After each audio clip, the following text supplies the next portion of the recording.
Nabi Muhammad Shallallahu Alaihi Wasallam, kesederhanaan kehidupan pribadi dan rumah tangganya.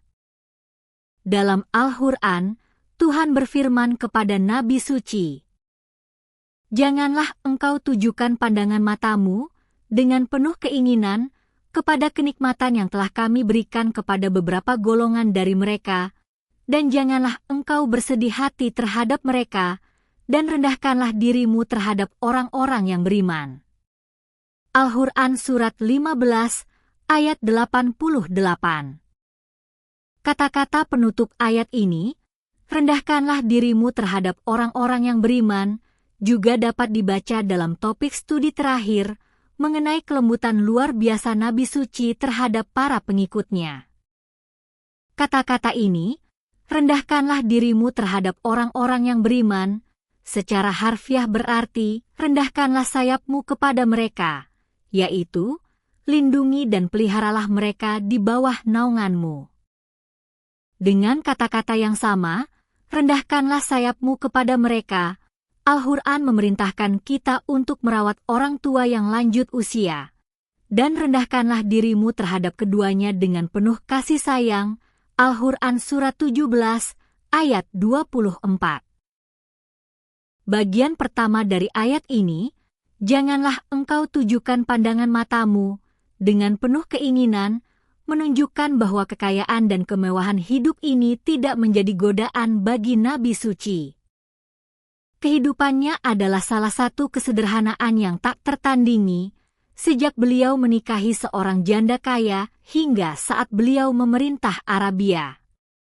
Hal ini juga terlihat dari akhir hayatnya, ketika beliau memerintahkan agar sen terakhir di rumahnya diberikan kepada orang miskin. Para penentang Nabi Suci mengajukan keberatan berikut terhadapnya.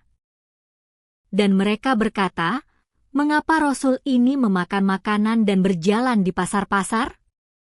Mengapa tidak diturunkan kepadanya seorang malaikat agar malaikat itu menjadi pemberi peringatan bersamanya?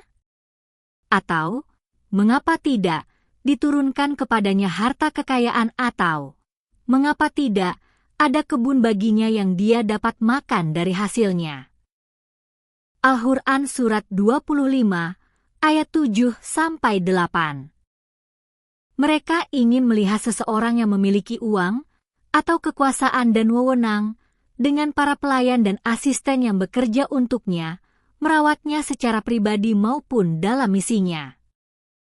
Ini karena, bagi mereka, kekayaan, kekuasaan, dan hak istimewa adalah segalanya, dan mereka tidak memperhatikan nilai-nilai moral yang lebih tinggi dalam kehidupan yang dibawa oleh Nabi Suci. Kehidupan Nabi Suci adalah kehidupan yang sangat sederhana. Beliau melakukan semua pekerjaannya sendiri. Beliau membantu istri-istrinya dalam pekerjaan rumah tangga, menambal pakaiannya, menyikat kambing, dan memperbaiki sandalnya. Bahkan, sifatnya yang baik dan ramah seringkali membuatnya mengerjakan pekerjaan orang lain. Suatu ketika seorang wanita yang tidak mampu bekerja untuk dirinya sendiri memintanya untuk mengantarnya ke sebuah jalan, beliau menemaninya ke sana dan baru pergi setelah pekerjaannya selesai. Beliau adalah seorang manusia biasa dan memakan makanan biasa orang Arab sederhana. Itulah yang mereka maksud dengan mengatakan, dia memakan makanan. Ketika mereka mengatakan, beliau berjalan di pasar-pasar, itu berarti aktivitas manusia sehari-hari dari segala jenis. Ada banyak laporan hadis yang menceritakan tentang kesederhanaan cara hidup sehari-hari Nabi Suci. Seorang pria berkata, "Saya bertanya kepada Aisyah, apa yang dilakukan Nabi Shallallahu Alaihi Wasallam di rumahnya?" Dia menjawab, "Beliau melakukan apa yang biasa dilakukan oleh salah seorang dari kalian di rumahnya. Beliau memperbaiki sandalnya, menambal pakaiannya, dan menjahit." Al-Adab Al-Mufrad, hadis 540. Seorang sahabat meriwayatkan, "Saya bertanya kepada Aisyah, apa yang biasa dilakukan Nabi Shallallahu Alaihi Wasallam di rumahnya?"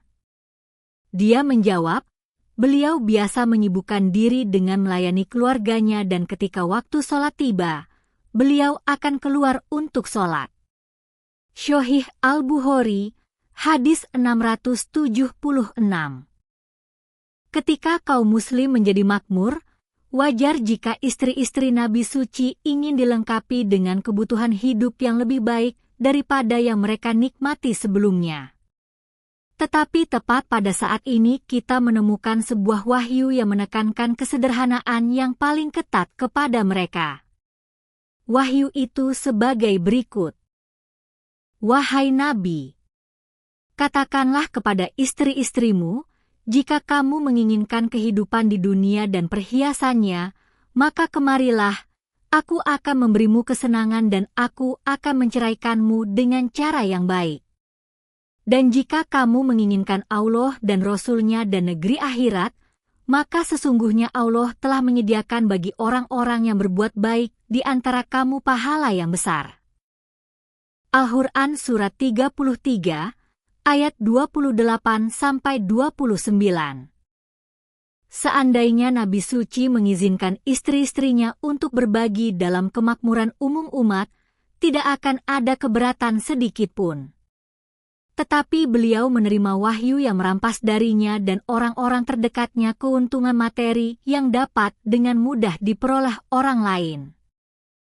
Kemegahan dunia ini tidak dilarang bagi muslim manapun, tetapi kesia-siaan fana seperti itu tidak boleh masuk ke dalam rumah tangga Rasul Allah. Karena beliau memiliki sarana, istri-istrinya akan diizinkan pergi dengan hadiah yang kaya dan berlimpah, jika itu keinginan mereka. Nabi Suci mengajukan pilihan ini kepada setiap istrinya secara individu. Masing-masing memberikan jawaban yang sama, bahwa mereka menginginkan Allah dan Rasul-Nya dan negeri akhirat. Tidak hanya istri-istri Nabi Suci yang mempertahankan kesederhanaan hidup sepenuhnya selama masa hidupnya, tetapi bahkan setelah wafatnya, ketika kaum muslim bangkit menjadi bangsa yang sangat kaya dan tunjangan besar dibayarkan kepada istri-istri Nabi Suci, mereka tidak membiarkan kekayaan menumpuk di rumah mereka tetapi membagikannya kepada orang-orang yang berhak. Khusus tentang Aisyah, diriwayatkan bahwa beliau sangat dermawan dalam memberikan apa yang datang kepadanya sehingga terkadang beliau tidak memiliki apa-apa untuk makan malam. Akhir dari studi 20.